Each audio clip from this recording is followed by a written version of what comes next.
Hey, boys and girls, weather report for June 8th, 2022. How about that? And How about it? we got a little treat. Nice. I see. Okay, so far nobody is here yet. Nobody's Hopefully they don't he- show up. He's opening up the Anyways, room. let's see here. What up? They all were okay. Tucker my Carlson God. is Okay. the same person who could be outraged when Why would anybody watch this? I mean, this Gurr guy, we know he causes brain cancer, sexually transmitted diseases, and a number of other. Yeah, horrible- notice your chipmunk didn't die until you were live. playing a Girl Streams Yeah, live yeah. stream. When Gurr went live, my chipmunk died. Show everybody what Girl Streams does to chipmunks. Let's see if I can find that one. Oh, Chippy. I don't know what Chippy is. I feel bad about Chippy. I really do. Oh, let's see. Yeah, Chippy's gone. Chippy had a rough life. Chippy had a rough few days. It was pretty bad. Super chat. I won't sing anymore. I'm sorry, everybody. I think we don't give Chris Peacock enough credit here. He shows up at each one of our streams I know. here, and He is we solid as a appreciate rock. you, my friend. Yeah. Chris, you're our hero. There you We go. That's appreciate what you Girl too, fully Streams. ignorant. That's what Girl Streams does to your brain. Oh no. Yep. Just makes you keel over. Chippy died. It's a problem. And you know what? Gurr hasn't even said he's sorry. I know. What do you think about that? I think that's pretty crappy, man. Just go show you what kind of person he is. So you were on John's stream last night. So what were the topics? For what part of it? Well, It kind of went all over the place. We kind of started on the, I guess, geology of the global flood kind of thing. Yeah. So that's what I was part. Well, it seems like John still holds a kind of a grudge against me, or is triggered by me in some way. Well, your voice is getting deeper, and pretty soon it's going to be deeper than his. So you just watch. He's getting more and more threatened the deeper your voice goes. Right. Yeah, I mean, like, as soon as I don't know what. Basically, let's see. Joel was there. it's the right. And he was talking about the water in the mantle and how that may explain where the water came from for a flood, or a global flood, basically. I said, "Oh, that's interesting. I'll have to look into the details of that." And immediately after I said that, John says, "Well, you said that before with other things. Is this going to be the another time where you'll have to play the clip? I don't remember exactly what, but basically, it's foundation to your worldview, yada yada yada." Okay, what water was in the mantle? What are they're talking about? Hydration. It's so ridiculous. Like they're talking about mineral hydration, right? Yeah. Basically. And what happens to that when it starts to melt and it gets really hot? I don't know that much geochemistry, but I'm guessing some of that. Well, I know a lot of the water ends up causing volcanoes, right? Because as the plate subducts, yeah, a lot of the water that's there ends up forming steam pockets and comes blasting out. But I mean, there isn't enough water to cover the damn Earth. And, I mean, if you took all the minerals and took all the water that was attached to chemically bonded with the minerals and took all that out, maybe it'd have a few feet, right? Yeah. But that's what they're claiming. So, yeah. Well, this is water and the minerals. It's not like a literal ocean down there. Right. It's like water chemically bonded with minerals. Yeah. And that's, every mineral has that. Yeah. Every rock has water in it. Even meteorites have that. Yeah. And it's like, if you crack open a rock, does a bunch of water fly out? No. It doesn't do that. Probably if you were to not melt it down, but like crush it to pieces, basically, maybe then a little water would flow out. Or like, I don't know, you can probably do something with it, but yeah, it's not like literally a liquid form inside of it. Right. Hey, Jason. Yeah, they come up with the damnedest things. I mean. Okay, Chris, or just to clarify, Chris, were you there last night and before my interaction with SFT started, then you fell asleep, or are you watching it right now and you start falling asleep? I'm just clarifying here because I don't exactly know what you mean. I'm just curious. It's not like there's an ocean under the ocean.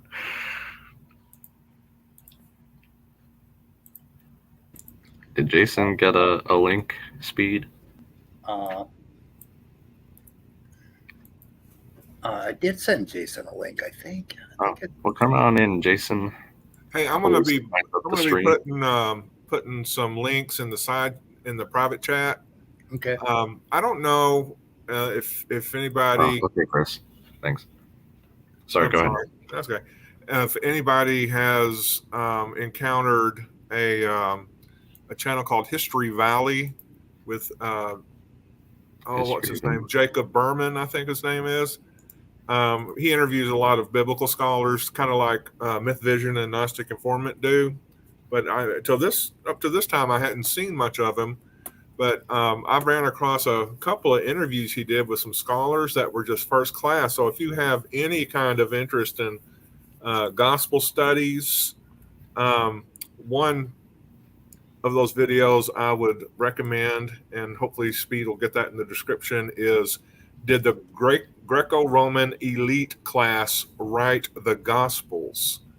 By Professor Robin Faith Walsh, who seems to have a really good CV and writes I think her emphasis is more on the Mediterranean Greco-Roman world and how it affected biblical development and the culture in Palestine, as well as just throughout. And she makes a good case for, and she paints a real good picture of who wrote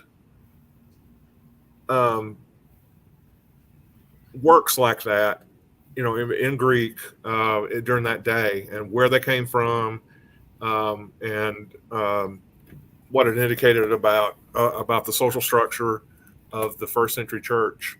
And then there was another one of my favorite scholars is a teacher, former professor. He's a professor emeritus somewhere. I think he retired in 2021. His name is Steve Mason, and he talks about Josephus, the ancient Jewish historian, who's provided probably the most information about the Roman-controlled Palestine of the first century. He was a former general who fought the Romans against the Romans until he just decided we can't win this, and then he somehow got into the good graces of the Caesar at the time, and he was commissioned, or at least he decided to write a history of the Jewish wars as well as a history of his own life. So it's the title of the video was Josephus and the New Testament. And so those are just two high quality scholars who did a great job in those interviews But I don't know much else about Jacob Berman. So he seems to have his own ideas about the dating of all the various New Testament epistles. I haven't really had a chance to dig into his positions to see, how logical they are. Maybe we can have him on one day. I don't know. But anyway, I just wanted to share those with everybody, even though it's not science. It's like the art of history more than anything. But in case you're interested in the Bible. I am very interested in the Roman presence in Palestine and that area, because I think that had a great deal to do with this disease called Christianity. Now, one author, and I'm not prepared with any links or anything, Dennis McDonald, you'll see him featured a lot on MythVision. He studied Greek literature and how tries to convince people, viewers and readers, that all sorts of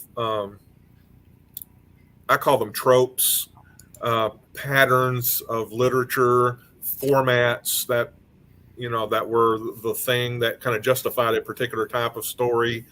Follow the Homeric legends. What are they? Odyssey and Iliad, as well as a few others. So it's a really good topic to get into the Roman and Greek. Greco-Roman is really the perfect term for it.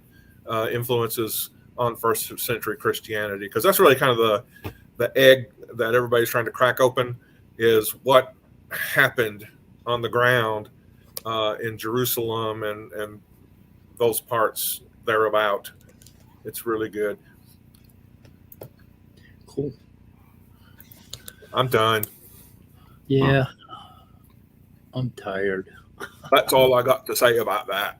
You're tired. I wonder if, because I know Jason's a climatologist, I wonder if he'd have anything to say about the global flood, which I talked about in my chat last night. Or why it's so damn hot here in Texas. Sorry. Why is it If so? we don't have anything to do, we could just watch it, or if you want, of course. Jason Torn is in the house. That's right, folks. Hey, Jason. Lured him in. Hey, Jason. Hey, what's up? We were talking about the creationist claim that there was like this huge pile of water underneath the crust, and that God broke it open and the water blew out and spilled out. And I think where they get that from is the hydration of rock minerals, right? There's a lot of H2O that's basically attached to minerals. But I mean, how much of that stuff is, I don't know what happens in the mantle to hydrated minerals, but I think they're probably intact, right? It manages to keep the water.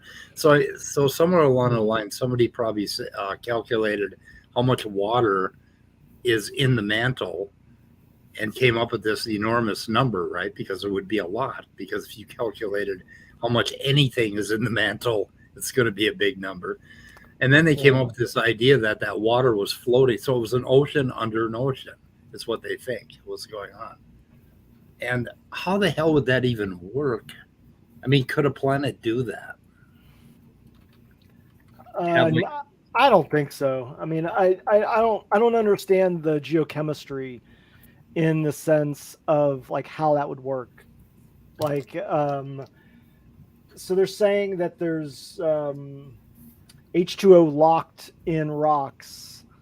I mean, I know that that's not where they got it. That's where they got it from. But I think they're actually thinking that all that water was free down there. Like there was, we have the mantle, the plastic mantle, and then we have above that there would be like an ocean underneath, and then there would be a layer of rock on top of that, which would be the earth. So Which what kind of doesn't make any sense. I tell you what, I was watching that In fact, Stupid Horror Energy is in the side chat. I was watching that Abby Smith versus Jackson, whatever his name is. I can't remember his first name, but Charles Jackson debate from like 2011 or something like that. And, you know, I was listening to his stuff about creationism, you know, feeling kind of brain numbed and brain dead. And then he brings up the global flood. And I go, my gosh, why do we even bother with these people? That, you know, that sounds so ridiculous just on the, you know, just to hear it go through my ear holes. There was a global flood and now that messed it. And then there was a bottleneck. So it's just, I'm ranting. But yeah. I actually have that video up somewhere. Yeah. I'm trying to find it. But I was watching it, and the stuff that Jackson said was just so bad. So ridiculous. And he hasn't gotten any better. Yeah. Well, like I had a slide when I debated David McQueen on the amount of water that the Earth has, and I was just looking at it. So ocean, seas, and bays, 96% of all water on the planet. That's where all the water exists. And then groundwater is like 2%. So like an extremely small percent is groundwater. Fresh water is like under 1%. About 1.5 or 1.75% is ice caps, glaciers, permanent snow. So, and then I guess you have to also factor in like the amount of moisture that's in the atmosphere. That's not relative to the oceans. That's extremely small. So I was doing that to try to come to a kind of a logical assessment of how much water would it take for there to be a flood that would cover all land masses. And as an example, NASA has estimated that if sea levels were to rise 70 meters, so 230 feet, that's how much it would rise if all the ice caps melted. All the ice caps melted, sea rise would go up, or sea level would go up around 230 feet. So if we generally say the sea level at the time of Noah's flood is generally, like before the flood, is generally what it is now, like in general. If it went up 230 feet, melted, all the ice caps melted, 230 feet up, I looked at like the kind of elevational calculations of like what would the Earth look like if 230 feet were like sea level were rise. It increases like, or decreases the amount of land minimally. Like, right. You know, like it only moves sea level in like maybe 50 miles, 60 miles. You still have huge amounts of land. So it's like, even if all the ice caps melted and the ice caps are like more than how much groundwater is, you know, even if it went up 500 feet and we said all the groundwater and all the ice caps, you know, that doesn't even logically make sense. Is how is it groundwater comes up and increases the level of oceanic water? Because if that happened, then there would be kind of the oceans would then like cycle back downwards because there would be space where that groundwater came. I mean, I guess from hydraulic perspectives, maybe you could say that wouldn't be the case somewhat, but it just doesn't logically make sense. If you're going to make the argument that like the water problem is a big problem, like where'd the water come from? Yeah. Like you just can't get enough water to cover all land masses in that respect. So when I was a little boy in Presbyterian Sunday school, they told us that God made a miracle and he made it rain for 40 days and 40 nights. And that's where all the water came from. So why don't they evoke miracles? Why? It's part of that whole thing. I've got a book called The Wedge document, The Wedge, and it talks about what they're doing and what their plan is. And their plan, it's almost like they have to be scientific now. They can only invoke certain miracles, like God cracked open the deep, right? So that was it's because they realize that science is kind of a big deal nowadays, and they want to sound more trustworthy, basically. Well, they want to put this wedge in and claim that what they're doing is scientific. So they have to explain their little bag of miracles has to be very meager. You know what I mean? So I mean, how do they get away with that kind of reasoning? That, okay, you can invoke miracles here, but not after that. I just don't understand it. I don't get it. Only other thing I'd mention is Cerberus in the chat was talking about isostatic rebound. Yeah, Cerberus, that's certainly another problem of like the result of the measurements through gravitational anomalies of the rebound of the crust based on removals of ice or removals of weight. That's another huge problem, and that's been talked about as a defeater for the global flood. Anyways, where the hell did the water go? Yeah. It's like the continents rose up and floated. Well, I mean, even if all the water was found in the mantle in some shape or form, isn't it weird that it came up to the surface and flooded the entire planet, and then it all just went back down again? Somewhere. Hey, I have this is kind of a side topic. We don't have to talk about it now, but I don't know if this is going to happen, but I'm supposed to purportedly debate on Modern Day Debate on the topic of anti-theism. I'm not. It may be Friday, but James is notoriously non-responsive with emails, so I never know whether it's actually going to happen or not. So who are you debating? I don't even know who the opponent is. I know it would be me and Snake is Right on one side versus two other people. I don't even know. But so you can actually debate another atheist if that atheist is not anti-theist. That is true. I mean, the anti-theism topic has a generalistic perspective of is theism, religion, etc., do more harm than good? An anti-theist would be religion and theism is harmful, and we can make arguments around that. Then there's the philosophical topic of anti-theism, which is much more complex, which relates to so-called axiological statements of value statements. What's the value proposition of a world without God versus a world with God?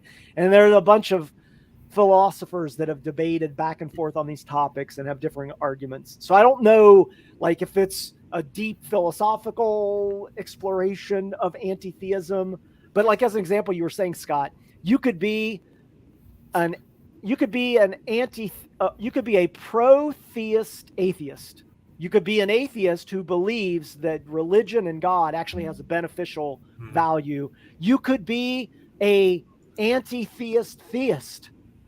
You could be a person that believes in God but thinks that overall religion has a detrimental, or theism has a detrimental impact on the world as it is. Right. So it gets very complicated. But before we, I guess, move on to a different subject, since you brought up the different sources of water, I guess, Jason. Yeah.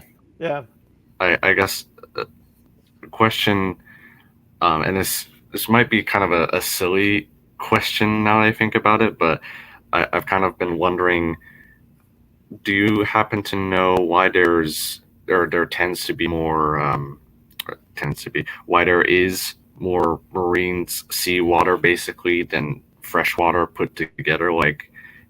Do we have any explanation for why that kind of uneven balance exists in the first place? I mean, there's a very complex process of salination effects that result in oceanic waters, primarily because we have oceanic water is not typically we have a migration effect of oceanic waters.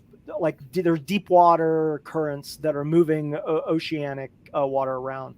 But over time, when we have oceans that persist and they're not extensive migrations of water, then we have increases in salinity based on the sedimentation that's being input into the system. So just like as an example, like the Black Sea, or like with evaporation, we have evaporation occurring that is leaves behind salts and other chemicals, and thus the water becomes more and more concentrated in those materials, like the Black Sea. The Black Sea is extremely salty, mainly due to constant evaporation and then the remaining effects of substances that remain behind. Whereas freshwater, obviously, we don't have that so much because of the movement of freshwater constantly. Now, I do think that, like, as an example, places like the Great Lakes. The Great Lakes have water that's constantly being input. There's a flow out, but I believe that there have been some measurements around the salt, the levels of sodium chloride in the Great Lakes, and that they're slightly increased. It's not very much, but it is slightly increased. So than just typical river water. So generally, if the water kind of doesn't circulate as much, it tends to be saltier in nature, is what you're saying? It generally, yes. Okay, Yeah. Kind of a tendency, I guess. Yeah, because of evaporation. That's interesting. I didn't know that. Yeah. Thanks. I'm sure like somebody else who's like an expert in that area could give a much more long-winded response. There are probably some other processes, but I think that what I was just describing is probably the major processes. Right. What do you think? It's just so interesting to me that there are different sources of water, or fresh and salt water, on our planet, and how it's all circulating around in this hydrosphere, basically. So, yep. That's the water cycle is a fascinating process, and understanding that in atmospheric systems, obviously, in my perspective, is very fascinating. And interactions between systems and what happens on those boundaries, those boundary conditions, are very interesting and very complex. And that's because you can consider the Earth like one large container of these different systems, and they can interact with one another. That's right. It's kind of brings up the topic of mass extinctions, basically, where if one system kind of goes off the rails a bit, then it can affect the other Earth systems as well, and you get the extinction of a great many species. So that kind of just shows how all these different Earth systems are communicating with each other, for lack of a better word. Yeah, definitely. I mean, from a geoscience perspective, like environmental, atmospheric processes, oceanic, like those processes, we can observe them, but they're still very diffuse. It's very difficult to understand those interactions.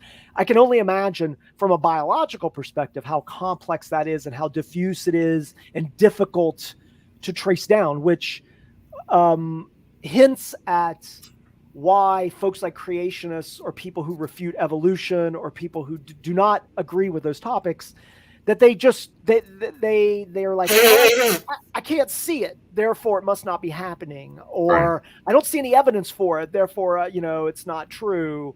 Those topics, because they are so diffuse, I'm using that word generally. Well, I think that's also why they say the layers themselves in the rock record couldn't possibly form by these deposition or slow deposition processes, because it's not fast enough, or like you said, because it's not observed to be I guess generally as extreme as some people would think it should be. Yeah. Hey, I was gonna say I don't know if Stupid Whore Energy's in the chat anymore. Maybe not, but she was asking that Taylor girl. I shouldn't say girl. The Taylor, the woman that was on that. I think it was the stream where T-Jump was talking to her, was asking her some good questions and she couldn't answer. Really? Good. Oh yeah, no. More energy, yay! I didn't actually see that one. Can you give an example? I can't do it justice. She was giving some very specific biological processes that occur as part of abiogenesis, and one situation they were talking about annealing processes that were going on between proteins, or I don't know, and Stupid Whore Energy was giving some good kind of, in your face to her on some topics, and I think that Taylor didn't really understand. So anyways, and actually Pine Creek has got a little short out on his discussion with her and the T-jump debate. And in the T-jump debate, she actually says, T-jump was like, how do you solve that gap? And she literally says, I fill that gap in with God. Yeah. He clipped it. He clipped it and was like, I fill that gap with God. And T-jump was trying to get her to admit that she was, using this argument. She didn't seem to understand what he was getting to at all in the beginning. The part that I saw. I feel somewhat vindicated because when I talked to her on Bread of Life, I was going for this exact issue, and I said it over and over again. And then in the course of like 3 or 4 conversations, like her with different people, they did the exact same thing. Pine Creek did it to her. T-Jump did it to her. It's like, so I thought it was kind of funny. Well, hopefully she'll go away and think about a little about this and come back with a slightly more sophisticated argument. Pray tell, Peter, how do we fill in a BAP? I'm not sure exactly what that is. Better to fill the BAP with billions. Sorry, no, I'm being snarky. Keep that gap. He just mistyped. Yeah. Let's see. Yeah, B and G aren't that far apart. Well, we're not filling any gaps in with billions of years. Billions of years is a conclusion based on numerous observations. For example, I mean, from an astronomical perspective, we don't assume that the laws of physics have been unchanging since the beginning of time. We can go out and look at, say, the spectra of, or the light spectra of distant emitting objects, and see that the light all the way out there is behaving the same as the light here in our laboratory here on Earth. So we can tell that indeed the laws of physics haven't changed. And in kind of the same analogous context, the billions of years isn't a assumption or filling in the gaps. It's a conclusion based on the evidence. Yeah, we don't fill the gap with billions of years. Billions of years is the gap that we're filling, right? We're trying to tell you what happened, from the beginning. And this whole, like the idea of naturalism of the gaps, right? That is just, I mean, that's how naturalism works. It fills in gaps, and fills them in finer and finer detail. And they don't seem to get that. But we have huge amounts of evidence that suggests that that when unknown processes are discovered, that we then explore those unknown processes and determine that there are naturalistic examples. Like literally, I don't think I'm over exaggerating in saying that every situation in mankind's evaluation of processes, when we find unknown things, ultimately the cause of those unknown things are a naturalistic explanation. That's good evidence to suggest that when we find something unknown, to say we expect there to be a naturalistic outcome for this unknown is not naturalism of the gaps. We're not even saying, I know with 100% certainty that unknown thing is naturalistic. We're just saying we likely think that's the case based on the evidence. Everything we've ever seen when we look at an unknown outcome, it's naturalistic. So because the basic assumption of science isn't that when we have an unknown phenomena, that the supernatural isn't there, that it doesn't exist at all. We're just we're basically assuming that when we go out investigating this thing, that we can explain it naturally. That doesn't mean that there isn't some supernatural component out there somewhere. But science definitely assumes that we can explain it fundamentally using these natural principles. This is Taylor couldn't understand when I was talking to her on Speed's channel about she's like, you tell me if you saw a ghost and then you videotaped it, you wouldn't believe in ghosts. I'm like, we don't have any evidence to suggest that ghosts exist. We don't have any evidence to suggest that there is such a thing as a supernatural. So until such a time is that we can actually determine that there is something supernatural, then I'm not going to believe that there are ghosts. Right. I don't understand what she couldn't understand about that. I guess she's trying to say, well, if you can say that you can believe in ghosts by viewing the ghost, then somehow that means you can believe in God, and that God, being a Holy Ghost, is involved in things. Another thing that kind of mixes up the issue is if you can observe the ghost, if you can see it, doesn't that make it natural in that sense?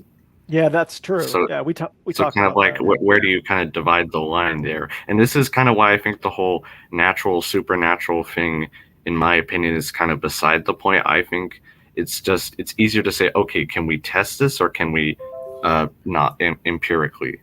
And I think that's what ultimately matters. This natural supernatural thing is kind of an additional. That whole event oriented kind of thought exercise, where if you saw a ghost and were able to record it, wouldn't you believe in the supernatural then? Or and the one about like if the stars rearrange themselves in the sky, wouldn't that be such powerful evidence that you'd have to believe in God? But it all depends on how strong of an emotional reaction can move you to make illogical assumptions. Because maybe if I saw a ghost, I would still be able to remain stoic enough to go, now what could be behind this phenomenon I'm seeing? There are people out in the world who try to make money by fooling everybody. We call them magicians sometimes. Sometimes they're con men. So, is there some way that some other explanation can account for this? But that's a situation where my emotions don't overwhelm my skeptical inquiry, but maybe the stars rewriting themselves in the sky to say I am God or worship Jesus. Maybe I would become so emotionally overwhelmed by that I would not stop and say, well, is there some other way to explain this, or should I just hold off belief until I can explore possible ways that could happen? There's thousands of people that have claimed to have seen ghosts, right? So they believe that, but then what came up in that stream with Taylor, there are also thousands of people that claim to have been abducted by aliens. Yeah. The main point I get at is how much emotional dynamite is enough for it to be reasonable for you to believe in the supernatural. Yeah. What do y'all think of that? Am I caricaturing the situation, or I don't know. Is that something to think about? I mean, kind of like what you're saying is that that the issue of believing in things that are supernatural, outside the natural world, have a heavy dependence on like your psychological condition.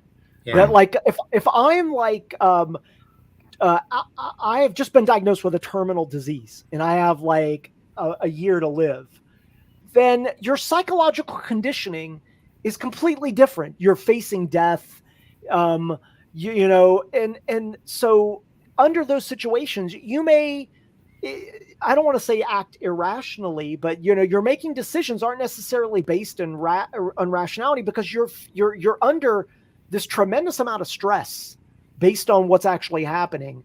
So, I mean, we know that this happens. People find God in the last moments. I don't think I understand that. I just think that like there are psychological explanations for that. Yeah, I'm not going to do that. Well, I think just one last way to kind of turn the naturalism of the gaps thing on its head is kind of to rephrase it in a way, because they often say, well, you're assuming that's natural, that the supernatural doesn't exist. What I like to think of that is essentially saying that you're assuming that you can rationally understand this thing. Now, I think if people phrased it like that, there wouldn't be much of an issue, because we try to rationally understand things with logic and reason all the time. It's how we get through life. Like, if we didn't make these assumptions that if I go out in the weather tomorrow, that the sun is going to rise and that my car is going to start like it should. If we didn't make these kinds of Don't count on reasonable that. assumptions, No. yeah. Yeah. Okay. Here's a powerful point that's often overlooked or just dismissed. But in every single human being, every single day of their life, relies on methodological naturalism for almost everything. Like 99% of what we do. If you hear a noise in the other room, you get up and you go look in the other room to see what fell over. So in our normal lives, You go figure out what it was. You go investigate it. Yeah, you don't think, oh my God, that was a supernatural thing. I don't even need to go in there. It was a supernatural noise that just came out of nowhere. You never do that. I mean, everything we do in our lives, how we feed ourselves, how we live, is basically methodological naturalism. Right. And science is just an extension of that. Right, And exactly. all these people that want to pump in miracles, you've got to ask them, is that the way you actually live your life? Right? You don't. You don't ordinarily. Not unless, like Jason said, you're faced with terminal disease or some horrible event. Then you might go to something supernatural or something. Right. I don't know. I feel like that's how we should, if someone ever brings that up, that's how a person should combat that kind of reverse claim there. Because if they're trying to show it's unreasonable, if you can show, well, is this really unreasonable if it's what we do all the time, then... I asked Rebecca that when on that stream we had, that Just a Story stream. And I said, okay, if you find your car on the lawn and basically your son's, laying in bed and is fully clothed and he's disheveled and you can smell alcohol and the keys are gone or they're in his room. Do you think that a supernatural event put the car on the lawn, or do you think your son stole the car in the middle of the night, got drunk and crashed in the lawn? I mean, and she agreed that no, I would think it was my son. It's like, okay, then why would you apply a different kind of reasoning or rationality to everything else? I don't get that. Yeah. So any final thoughts on this topic, Jason? Because I know you kind of sort of started it. No, not really. And actually, I'm going to drop off here like 5 minutes because I'm going to be talking to the other Taylor. Oh, okay. Snake is right about. I was thinking Taylor Swift for some reason. No. Where are you going to be talking to the other Taylor? We're going to Zoom. This is like a private discussion. Oh, okay. Private. Zoom, I Zoom. By the way, ask him if he got that link that I sent him to the 300 papers on ERVs. And make sure he checked his mail for that. He hasn't responded to me, so I'm not sure if he got it or not. Hey, do you want to put the link out in the side chat, Speed? Oh, sure, we can do that.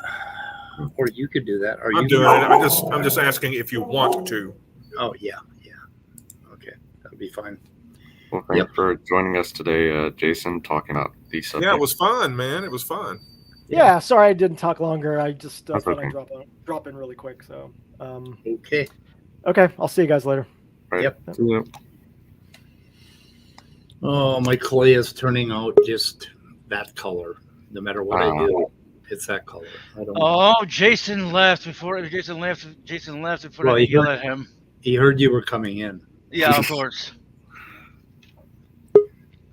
So, how are we doing today, my fine feathered friends? Arrange my stream to It was just fun. Thank you for asking. By the way, Mania just did a stream on his channel about M&Ms and sexuality, and I listened to a bit of it, and it was hilarious. It was worth watching. Wait, M&M's that's in chocolate M&M's? Yeah, M&M's and sexuality. What That's other weird. kind of M&Ms are there? M&M's the Peanut rapper? M&Ms, peanut butter M&Ms. Well, it just M&Ms in general. They have at least some kind of chocolate in them, right? Except for Or the well, peanut butter I one. guess maybe not the We cookie need to one. set up a debate on Reason to Doubt or one of those channels about M&Ms. What? Yeah. When is it not an M&M, but it's just being called an M&M? Right. Ooh, that'd be a good question. Didn't Tucker Carlson get all ranty and upset about this? Yeah, so M&M. okay, that's what Gourmania just did a stream on, is Tucker Carlson, and he reviewed a whole bunch of stuff. With the shoes on the M&Ms. Okay. Oh, that's right. Yeah, the shoes. That was so weird. Yeah, generic What do you white mean cartoon shoes? shoes. Wait, what do you mean He got shoes on so M&M's? he got so worked up about nothing. Look, He must be starved for content. don't kink shame. I'm not. I didn't say anything about it being his kink. Yeah, So, anybody who has some a men kink just over need generic stiletto heels white on their shoes. M&Ms. Wait, okay. Was he talking about crashing M&M's on the shoe?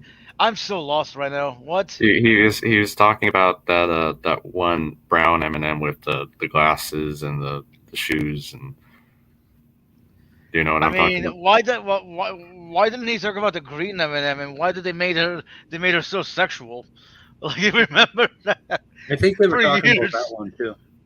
Yeah, for years they made the green M&M so sexy, and you see the commercials of her walking and she's saying men and then women. It was like the weirdest shit. Like, what the fuck? Well, this actually shows how far we've come, because in the 70s, when I was going to elementary school, they would make fun of you for eating a green M&M because it was going to turn you gay, and that was supposed to be a bad thing. What and the fuck? I never heard that. What? Oh yeah, in our elementary school. What the fuck? Yeah, eating green M&Ms would make you gay. That's okay, Midnight. the word. Did you ever eat a green M&M? Well, obviously. Now there's a backloaded question for you. Yeah, right. But the hypocrisy on the green M&M thing with the heels and to the shoes, I think, is delicious, and it's on both sides, right? For the last, I mean, if we go back like 10, 15 years, we could find probably Fox News hosts talking about how everything's over-sexualized and how it harms children. And now they're complaining that they're making M&Ms less sexual. How does over-sexualizing things harm children again? I don't know. Think of the children. That's all I know. Think of the children. So they're not supposed to know about it until they turn 13, and then all of a sudden, bam. No. Speed. Some parents never want their kids to know about sex because I know. What the fuck was it? Was it in Canada or somewhere? Some parents were actually petitioning the schools to get rid of sexual education. I'm like, why the fuck would you want to get rid of sexual education? Okay. So for my twins, when they were growing up, we let them watch any R-rated movies. The only movie I wouldn't let them watch is Silence of the Lambs because it creeped me out. But they could watch any R-rated movie. So every time a sex scene came on, they were on the floor in front of the TV with a blanket. They would cover their heads. It was just so cute. I mean, they would throw the blanket up over their heads during the sex scene, and it's like, okay, that's how you handle it for kids. It's like, if they don't want to see that shit, they'll just cover their heads, Look, I want to make this very clear. My daughters will never have sex. They will one day just show up with babies, okay? Yeah, definitely. Your daughters will never have sex? Okay, well, how does that work? How are they going to get kids? Are they going to adopt them?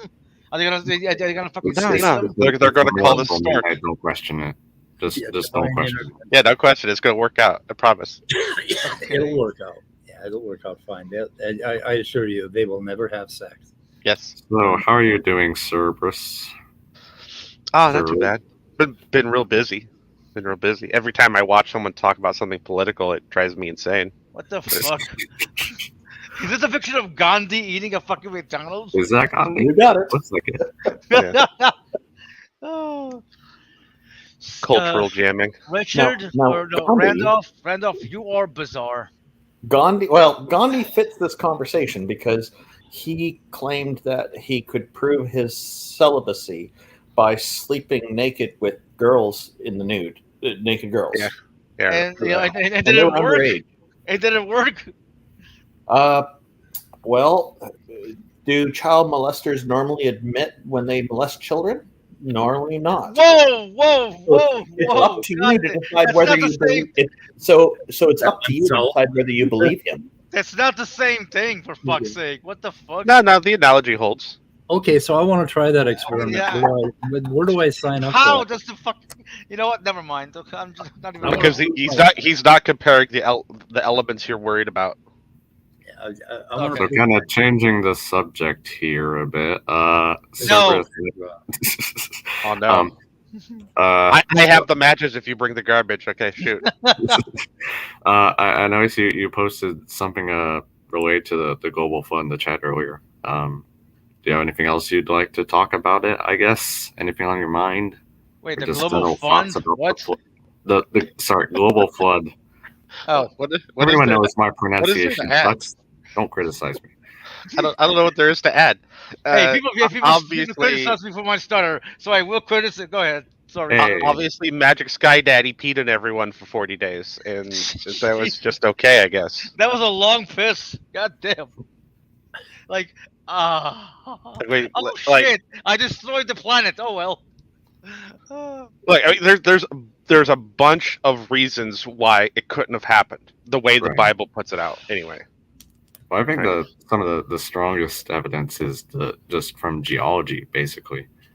Like they often say that supports it, but But the thing is, we had something like a global flood twice in like the last 20-some thousand years. right, exactly. We Right, know there's- what these kinds of events produce, and it's not. Yeah, no it just rock, didn't but- cover all the land.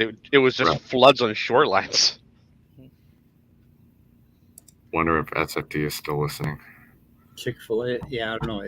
SFT came over for the ERV teaser I put in the title, and I've been procrastinating that, so trying not to get into it because I spent all morning reading about them, and by the You time spent all morning reading about standing for truth. no, ERVs are not ERVs. Signs. Reading about signs. Signs, lines, ALUs. Oh my! I bet in 20 years we're gonna have a wave of Christians who are not literalists Yeah. arguing that the melting pulses in the water level were the global flood, and that's Yep. why the Bible's true. I predict you may be right. It just takes time for the information to disseminate to people that don't generally look up scientific things. So, what numbers is Las Vegas giving on that? I'm just being stupid. Hey, Scott, being stupid is my shtick, okay? Oh man, You don't am get to do I that. stepping into your territory? Hey, are you trying to compete with me? I'm a natural blonde. No, okay. Randolph, you're an albino, okay? Fucking go get tested, because I still think you have albinism. You got a test for that? I thought you could just look at somebody and figure it out. But look, Randolph, where I'm from, those are fighting words. Okay, Look at him! so Just look at him! That's albinism, god damn it! That's albinism. Like Yeah, well, recognizes like. He's albino, yeah. Like recognizes like. I don't think I am, but next time I see my family doctor, I'll ask. Actually, no, I did ask her last time, and she said no. I don't believe the doctor. I want DNA. Oh no, she's actually amazingly accurate at diagnosis and things. She's exceptionally good. So I I don't know, trust man. her. You just scream albinism at me. I look at you Oh. and I'm like, it's just the lighting. He has way more pink than you do. The lighting's a bit off here. This is not a well lit room, but if I stare at the window here, there you go. Do you have something you want to I'm say? in the middle Steve? of cleaning up. I got to get rid of stuff, and I'm finding there's a bunch of stuff I should have got rid of a long time ago. Feels good to get rid of it. Ooh, charts. I like charts. You never argue with a man who brought charts. Yes. Knox, you really shouldn't have deleted Otangelo's announcement about that debate. Why did you delete him? David P. Neff Because is in Angelo it. is bad. It's we got to think about David P. Neff as well. I mean, he literally just showed up. I don't see a reason why you need to delete him that quickly. But okay. Okay, so there's some controversy that apparently now I understand that Otangelo did some stuff that was discriminatory to someone who That was months ago. transitioned, and and so there's a lot of people who are against him for that, and apparently there's some issue with he didn't do an apology to their satisfaction. So when you're taking pictures of somebody before their transition and you're posting it up to try to dox them, that is really bad form. That doesn't look good. Now, Otangelo, feel free to try to correct this if you like. I'm open to you doing that, but it's not me you have to satisfy on this. It's the people who are upset with you about this, who are directly affected because they're in the trans demographic. And I think you really need to work at correcting this because it's something that's gone unresolved, is how it looks to me. Yeah, and being stubborn about, I've already apologized. Obviously, your apology did not have the weight that was needed to resolve the situation. So try apologizing again more sincerely. Hey, Otangelo, I may not be trans, but I forgive you. Go ahead, sir. Look, I was going to say, yeah, I'm sure I'm probably going to be. I didn't catch exactly what Otangelo did to this. I'm sure I'm going to be against whatever it is that he did, but I'm going to advise to not apologize again because it's not going to matter. Yeah, they are not going to forgive you. If you do it, if you apologize in the right way, like there's a difference between sincere apologies don't have the word "but" in them, and I mean there are ways to apologize to resolve situations. Yeah, but I have my own. Let me show you. I know from experience. Hold on, Randolph.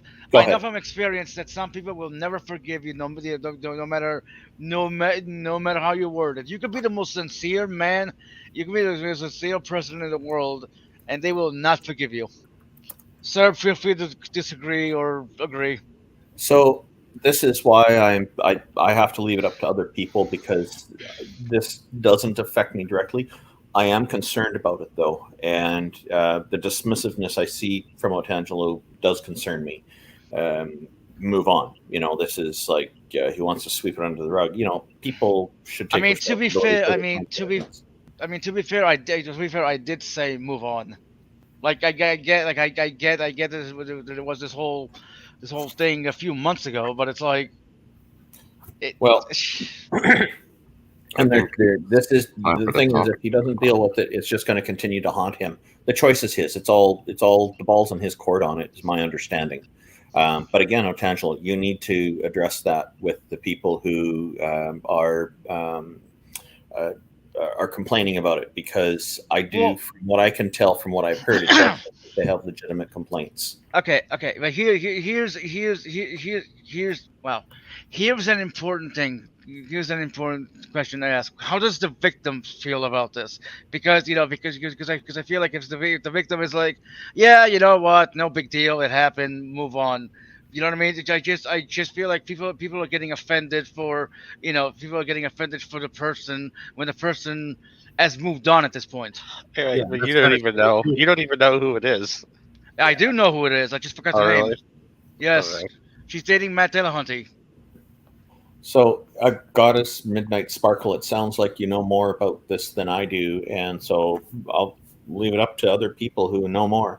And from what I'm seeing, most of the people who are informed on it are not accepting Otangelo's response. Again, this is something Otangelo has to sort out with them. Yep. Yep. Oh, anyway. Time to shoot it in the head. Yeah, well. Really? Nah, not well. What's No, this not pie really. chart? What's Nah, this not pie really. chart about, Speed? Yeah, Speed. this- What is that? Oh my God. Why? Why? It's a chart about how many people dislike pie. Science. Okay, that is the genome. Okay. The human okay. genome. 13% are signs, 20% are lines, 2% are protein coding genes, 26% of your genome is introns, which don't amount to diddly squat normally. Miscellaneous unique sequences. Okay, that would just be like junk here and there. Miscellaneous heterochromatin. Now, I don't know how they make. So you're that saying they're straight? Sorry, I had to make the joke. Yeah, maybe yeah, they're straight. Bad. Yeah, then. Yeah, I know. It's Anyway, this just shows you, okay, LTR retrotransposons. Let's see, LTR. okay. Does Those it are show? ERVs, by the way. I the do. LTR. I do have a quick question. Does this maybe this is a Why wrong is question, that? but does it does it show genes that encode for epigenetic factors, or is that something else entirely? What's that now? And never mind. Forget it. Well, that would be, let's see, protein coding genes, miscellaneous unique sequences. I think Midnight's talking about like enhancers, promoters, Yeah, stuff like RNAs and Yeah. I think that would be Epigenetics. miscellaneous unique sequences. that. Yeah, maybe. they probably fall somewhere there. By the way, can I just say that I love epigenetics? Yeah, but I don't know why. I mean, I just do. Deal with it. This is another look at it, basically, just another pie chart. But anyway, the point is that there's a whole, like almost 50% of our genome is taken up by these. This one shows you pseudogenes down here. Ooh, I like this one. Where do you find this one? A brief history of rubbish. You know, it's funny. There's pseudogenes, but then How old there's is it? pseudogenes. Like, how can you have a pseudogene of a pseudogene? Like, what? That doesn't make sense though. That's well, I mean, even at speed, they are literally pseudogenes. Yeah, so Right, Speed? I haven't heard that though. Where is that the term used? what's a pseudogene? Yeah. I've Can never heard of we bracket this real pseudogenes. quick? I have a quick question for Speed or anybody else has seen this person talk about genetics. But when I was watching that Abby Smith versus Charles Jackson debate, I was really impressed with how she simplified everything and made it very digestible. You could tell she spent some time lecturing in a classroom somewhere. Yeah. Does she do a lot of lecturing? Is there someplace I can go to find her talking about genetics online? I was trying to find her, but her name, unfortunately, is pretty common. Yeah. So, but anyway, I'll keep searching. But she was talking to a church audience there, so that was interesting.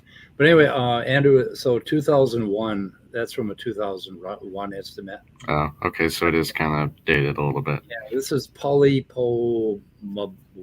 How the hell? That's an interesting picture. Looks like a lily pad of some kind. Yeah. Polypolymorphics. I don't know how to say that even. It sounds like that weird character in Superman that used to come and screw everything up. Mixed or whatever. Polypomphilics? Yeah. Polypomphilics. Oh, okay. Polypomphilics. Fun fact, and I might be getting this wrong, but I don't think I am.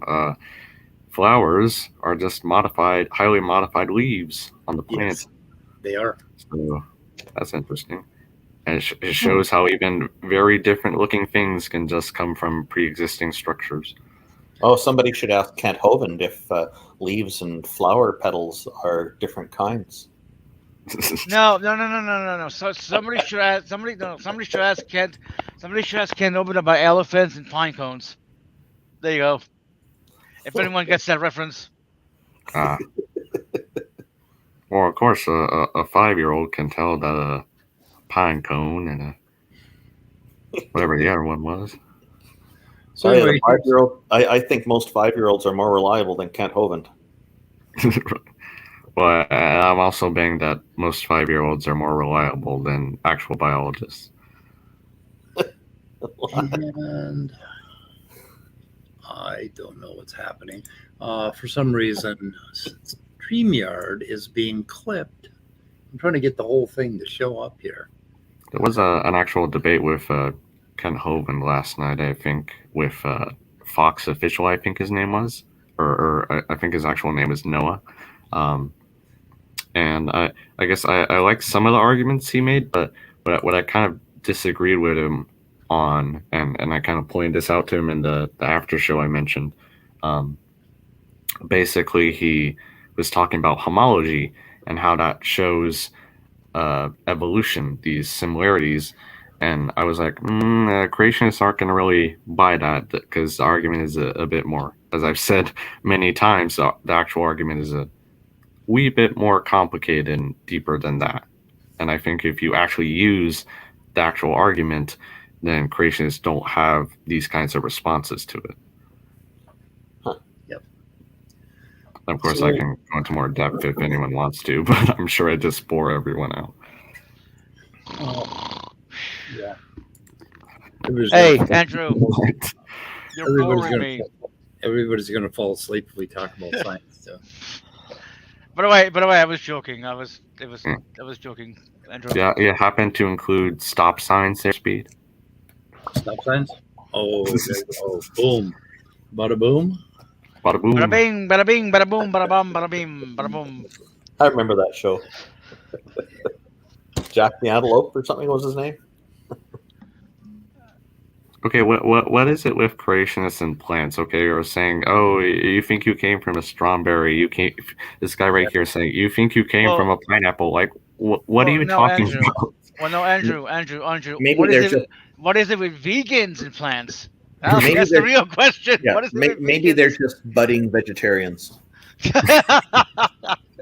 Exactly. Okay, that's a cool trick that you could do with English language. Like you take things that are common, like Uncle Joe, right? And you have an idea of Uncle Joe, and then you conflate the hell out of it, obfuscate, conflate, whatever, and come up with a statement like he just said. And then somehow you think you made a point. And with what point have you actually made? Because was your Uncle Joe a pineapple? I don't know where the hell they're going with this. So they're kind of a complete misunderstanding. They're trying to make it sound absurd, is what it is. Which again doesn't matter because most of the most accurate ideas we have in science are pretty absurd from a common sense perspective. Why are they so proud when they say something like this? I don't know. So clearly deceptive and ridiculous, and not having any resemblance to an actual argument at all. Well, I think one thing, and this kind of gets at me, is that there's this almost human tendency to separate ourselves from the rest of nature and to believe ourselves to be special of some kind, which I think is pretty hubris and arrogant, if you ask me. And I think I'm glad that the most accurate theory we have suggests that we have some kinship with the rest of nature and that we are connected to it in some kind. I think that's a much more satisfying and wonderful and awe-inspiring idea than we were created from dirt or something to that effect, unique from all the other creatures on Earth. So I don't know, just my opinion. I agree. It does lead to a sense of awe, despite the kind of parody or comedy that creationists try to make out of it. Being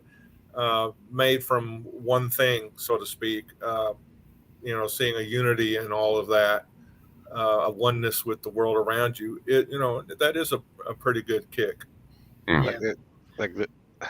It's a double-edged sword, though. There's only one thing more dangerous than an idiot, and that's an inspired idiot. Yeah, that's true. He was not attempting to deceive. Well, then why did you say something so ridiculous? I'm not even related to you, Peter. why would I be related to a pineapple? So think about it, for God's sake, before you open your mouth. Try to come up with some better shit.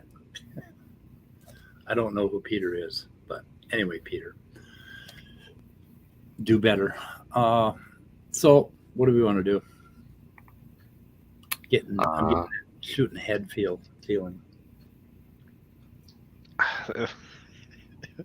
You understand? You don't have to act 80, right? You could go to bed past 10 o'clock. What makes you think I'm going to bed? But it was a joke. Actually, I was planning on going out techno dancing. Oh no! And I got to have dinner and get ready and polish. Rhythm is gonna get you. Rhythm is gonna get you. I don't know. So what are we talking about? Speed being 80? I thought it was 71. Yeah, I am. I blame the Balkans on techno. 26,000. And I played the Norwegians for Nightcore, even though I like Nightcore. I found a techno channel, like it's live 24/7 on YouTube. At least I think that's what it said. I think it's like constant techno. You can just run your heart with that shit. It's just awesome. Lots of house, and I never learned the difference between house and trance and all that. I just call it all techno. I'm sorry. I just realized, hey Scott, you remember that I forget which exact stream it was, but you were asking if I had any acquired nicknames by some of the creationists, right? I guess now from last night's stream I can add another one. And that one is you know who Bubblegum Gun is? I think that's yes, he's I've heard of who? Bubblegum Gun wants to debate me, but it has indicated that he's tried to contact me, and that James from Modern Day Debates is trying to contact me, but I haven't had any contact from either of them. So, I asked him to go back and double check my email address. I know James knows how to contact me. There's a whole bunch of Christians and Muslims who want to debate me, and I've been saying, okay, go talk to a host, set it up, and they know I'll give a green light to it. Yeah. Wow, Randall, big shot, right? Everybody wants to debate you. No, I'm not a big shot. It's just people, they're disagreeing with my views, and they figure they can do better than the other guy who debated me. In comments, I think I had to go around with Bubblegum and asked him to come on the channel, and no peep. I mean, he didn't respond to anything inviting him to have an actual conversation. I'm curious, Andrew. I am curious, Andrew. What nickname did you come away with? Yeah. Well, it involved a swear word in it. Okay. The one you already told me. Yeah. Okay. I guess if I knew where the clip was, I'd ask you to play it because it was just amusing to me. But some kind of a effing moron. Yeah, an effing moron. It just cracked me up. In Minnesota, we call that a fucking moron. Yeah, I think that's some projection there. He obviously doesn't know yet. I kind of considered it that a little bit. Was it LPP that called you that? No, it was Bubblegum Gun. Bubblegum Gun. Okay, that's why you brought it up. All right. Well, that's projection. Yeah. Everybody was kung fu. Actually, no, everybody projects.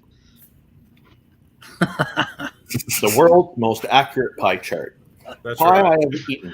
God damn, I want that pie. I want that pie. Pie I have eaten. Pie I have not eaten. How many of your memes have I missed? This was just to compliment the pie chart that you were showing earlier. That's wonderful.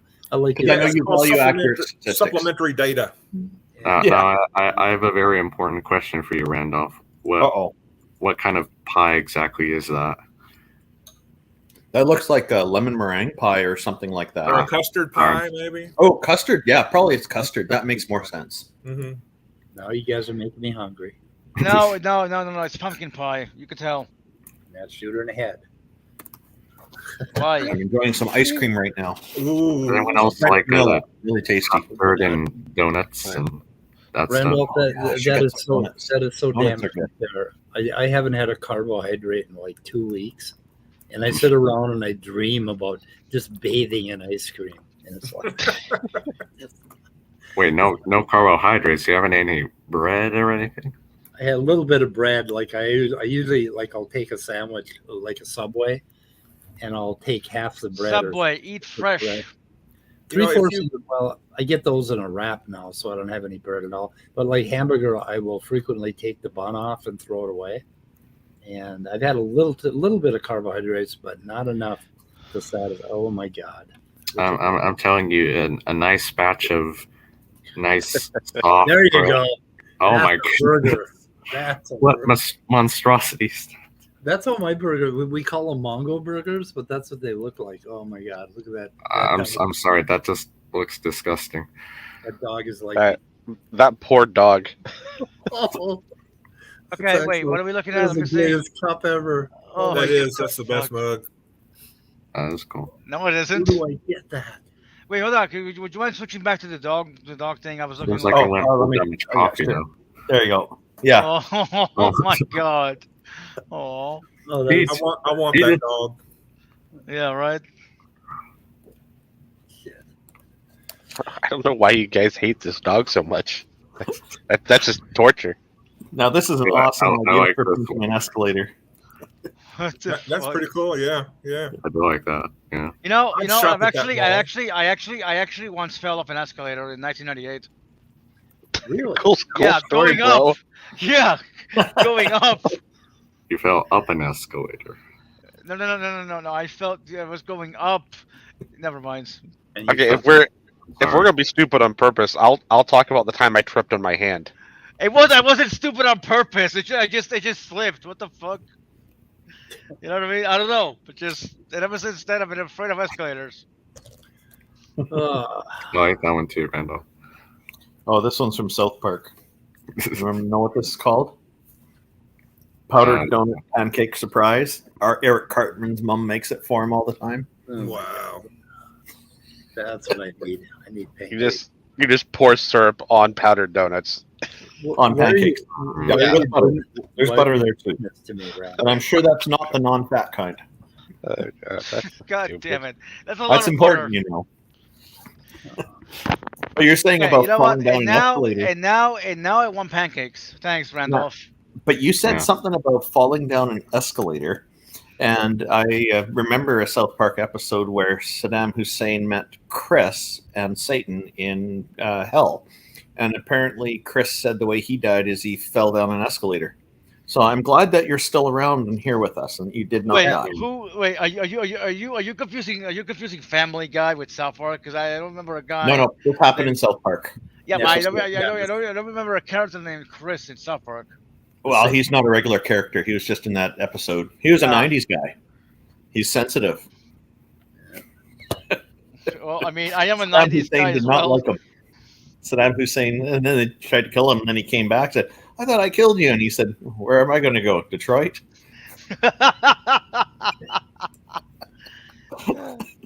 It's actually funny.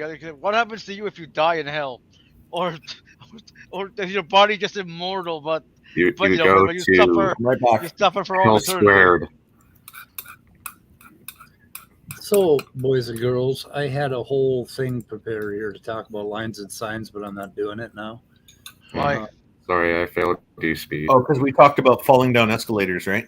Yeah, 'cause, you got to read the room.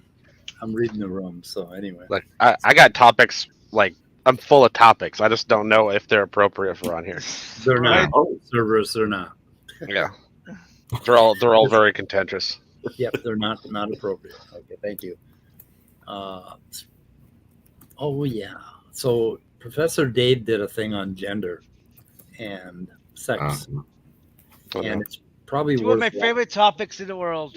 Maybe I don't probably know. worth watching. He broke it out in Professor Dave manner, and at the end he kind of put his foot in something that I'm worried about him putting his foot in it, but Oh my God, what did he say? I'm not going to say. I'm not going to repeat it. But I'm not. Okay, putting well this you in. can repeat it off air. Okay, if you see somebody put their foot in a big pile of cow shit, do you go ahead and put your foot in it? No, but you just say what he Wait, said. wait. I want to fit in. Yeah, I want to fit in. Anyway, but I thought it was really balanced and it was really well done. And it was, he got into his scientific approach at explaining things, and it was really, really, I think, an important video. So I approve of it. I mean, did he cover that the idea of gender Yeah. was created by a child molester? No, Interviewing child molesters? no. Is that- John cover Money and some of the guys. Did he, did he cover the guy that invented the term gender roles was also a child molester? No, he didn't What the cover fuck? that. I'm just curious, just a question on the side. Or were they also Catholic clergy? No. Is it Keynes? Not Keynes. Let's say Kinsey or something. Kinsey. Yeah, And Kinsey. also John Money. Yeah, John Money. John Money's the other one. Yeah, they're both child molesters, and they more or less created this whole nonsense that we're dealing with now. Thanks, Speed. The way you're showcasing this is perfect. Yeah, there you go. That is so typical of a fucking cat, to just say Start feeling so Great. privileged. Now that I brought up the story, every time I join the server, I do stream. Speed is gonna fuck with me by showing pictures of escalators. Great. And then notice not a single person is disturbing the cat. They're very carefully walking around the cat. Yeah. And the cat's like, he's not even saying thank you. It's like, no, he just sits there. You see this, honey? Yo. It's pretty good. You know what? Normally, I put up a cat alert for everybody when they show a cat on the stream somewhere, but I just had to throw the word escalator in this time. Anyway, so Friday we got Andrew. I would like to talk about signs and evolution, and how I love evolution, and how it's evidence for evolution. Sure. Sounds lovely. The interesting thing is that a lot of the papers are from prior to 2010, and I'm looking for some more current papers on it. But it's really interesting how there have been issues, with the primate lines, or what they call. Let's see, what was it called? Liars. Hey, Midnight Sparkle. Yeah, between Burst Streams is willing to pay for video footage of you falling off an escalator. It doesn't exist. So between Doesn't mean you can't reenact it. You could make some money. No, He's fuck not off. saying, he's not saying who he would buy it from. You might have an opportunity to make some money here. Okay, I'm trying to end this thing. Oh, sorry. Anyway, Andrew, between Glires and Uracanta, and there's a really good paper that kind of lays it out, and they did some research and they resolved some of the issues that they had, and it's very, very interesting. And there's really, really great evolution or evidence for primate evolution. And they resolved it using these signs, you said? Yeah, using signs and going back. I think I forget how they did it exactly. They just used different software, some different statistics, and they found some very interesting things. And they made a change in basically where we thought these signs evolved from. That actually... yeah, sorry, go ahead. I think it was Fram instead of Fam. And yeah. So it's pretty cool. Actually, reminds me this one last thing of echo. Yeah. So Am I still echoing? Okay, try. Go away. I don't hear it anymore. That's weird. Yeah. So on the debate stream yesterday, or does anyone know who? Let's see. C Science was his name, right? Yes, Lewis. Anyone know who I'm talking about? On SFT's channel. I don't. Oh, I guess that's not important then. Okay, no, tell us what. Yeah, so basically he was and it's kind of cracked me up too. In the side chat, he was asking around what the evolutionists in the chat thought would falsify universal common descent, and I provided what I thought would falsify it pretty much, and he basically said, I'm sorry, Andrew. I just think I'm sorry. Go ahead. Okay, go ahead, Andrew. News feed. Yeah, Chris, C Science Film Labs. That's the guy. You know who I'm talking about because you're over there all the time. But basically, yeah, I provide what I thought would falsify common descent, and basically his response was, "Nuh-uh, that wouldn't falsify it. That would only falsify human evolution. You would still cling to common descent or something like that. I don't know. When you see it, it would." Was that in chat? Humorous. Was that in the chat? No, that was in the side chat for the debate for the after show about. Oh, okay. So it wasn't in the after show. It wasn't in the after show side chat. It was in the original debate side chat. The debate side chat. Okay, I'll try to capture that too and take a look at it. But anyway, I think we should shoot this in the head. So okay. But that picture, that movie that Randolph just showed was an actual picture of Midnight falling up an escalator. So. I was thinking that guy, he's just falls and then just rides the escalator up like a boss. Yeah, there you go. Like a boss. Yeah, if you fall in an escalator, just turn around and sit down. Yep. Yeah. Okay, guys, we're shooting. I was going to ask if we could all sign off. What? We could what? Sign off. Oh, okay. We're all signing off now. I signed you all off. There you go. Your contract is over. The contract is over. Anyway, shooting in the head, guys. Goodbye, cruel world. Bye. No, Daddy, no, not the head. Jesus.